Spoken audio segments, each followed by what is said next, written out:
Et nous voilà déjà au mois de septembre, un grand moment que j'attends depuis plusieurs mois. Je suis attendu par 3 classes de l'école Louis Guilloux pour parler de mes protégés. En tout, ce sont 62 élèves qui découvrent le monde merveilleux des oiseaux. Je ne suis pas venu seul. Jean-Noël, mon fidèle ami, est venu m'aider, sans oublier les 3 institutrices, Sylviane Marek, Laetitia Huel et Anne-Marie Colomer. En général, les enfants ne connaissent pas les oiseaux qui sont proches de nous. Peut-être même qu'ils n'y font même pas attention. À nous de leur montrer qu'ils peuvent observer la vie animale près de chez eux. Alors, je vais vous donner, qui a été superbement préparé par nos amis les passionnés des oiseaux. Vous allez avoir chacun une petite caisse comme ça avec toutes les planches de bois, des morceaux de bois déjà préparés pour monter votre nichoir. Mais vous n'avez pas le droit pour l'instant de toucher au vis. Je peux vous le faire passer.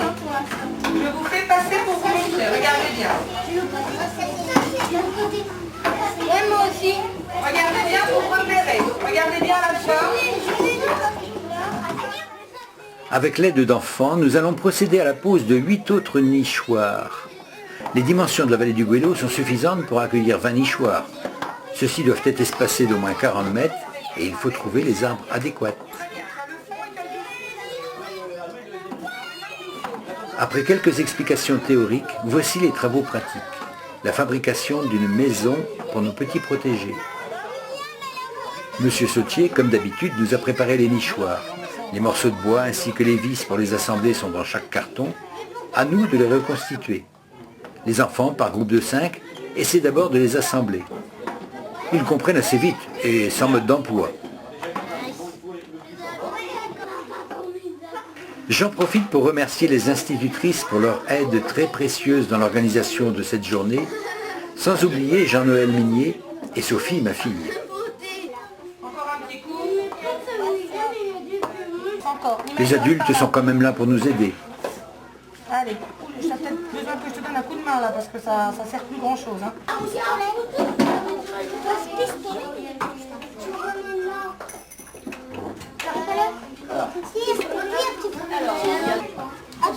C'est pour ça que c'est embêtant avec un tournevis. Mais bon, voilà, on fait avec ce qu'on a. Hein. Tu me dis quand tu veux que je fasse parce que c'est dur.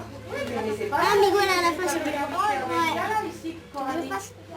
C'est ici qu'il faut que tu l'amènes. Et moi je te Le nichoir commence à prendre forme.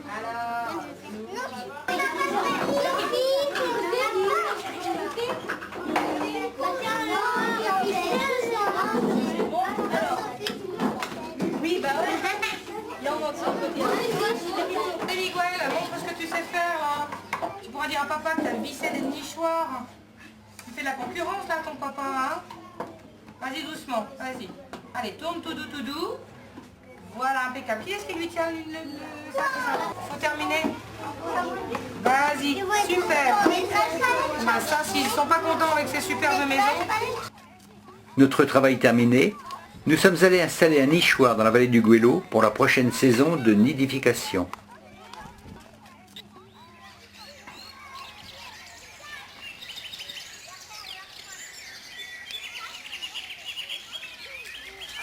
Alors c'est bien. Et moi je trouve que ce qui est pas mal, c'est que ça a été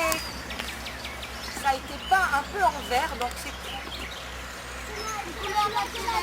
c'est la couleur en tout cas, ça se camoufle bien, ça se marie bien avec la couleur des arbres, hein, de la nature effectivement. Non, tout en marron. couleur du tronc.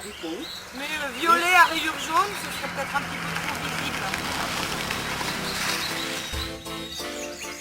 Avec notre peintre Jean-Noël, nous avons réinstallé 20 nichoirs après les avoir peints pour qu'ils durent plus longtemps. L'équilibre entre l'homme et la nature, et plus particulièrement les oiseaux, risque d'être perturbé d'une manière catastrophique dans un proche avenir, comme le laisse supposer dès maintenant l'évolution des habitats.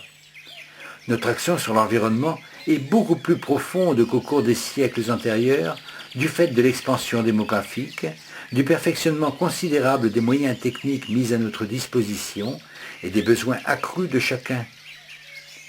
Nous vivons très certainement à un tournant de notre histoire et ce changement se reflète dans l'évolution de nos rapports avec le milieu. Nous croyons pouvoir nous affranchir de toutes les lois naturelles qui jusqu'à présent régissaient ces relations.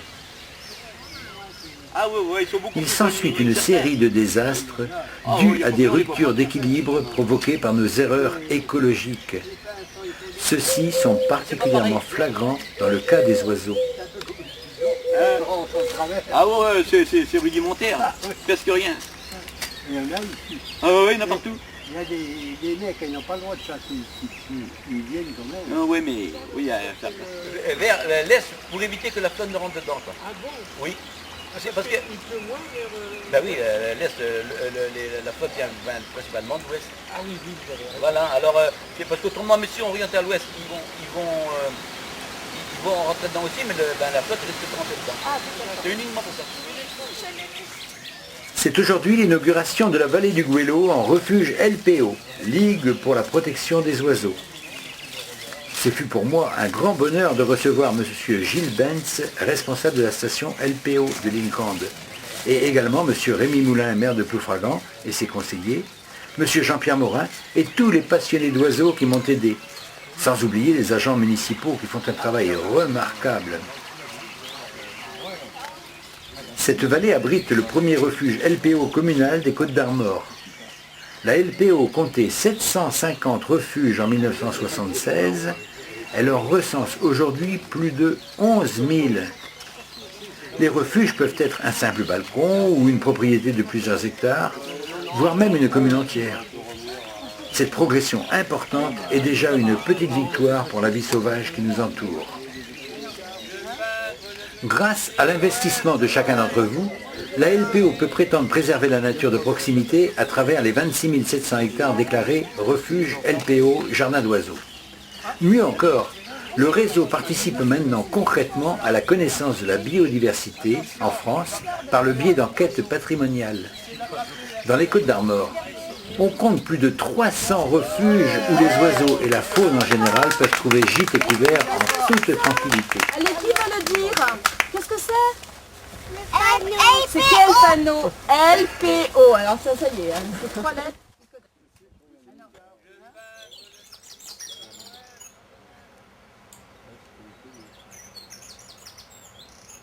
De bonne heure, nous sommes là avec notre guide Olivier Urvois.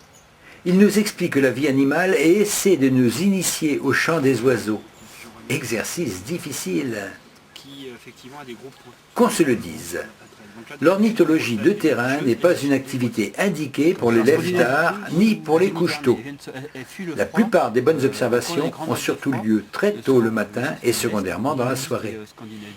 Ça s'explique très simplement par le rythme journalier de la majorité des oiseaux. Après une nuit consacrée au repos, la faim se fait sentir et les oiseaux se hâtent de vaquer au ravitaillement, que ce soit pour eux-mêmes ou, en période de nidification, pour leurs nichés affamés. Au printemps, c'est aussi le matin qu'il faut réaffirmer ses droits de propriétaire sur le territoire en s'égosillant, parfois même avant le lever du soleil. Il faut aussi profiter des dernières heures de jour pour se nourrir ou pour revendiquer ses droits territoriaux.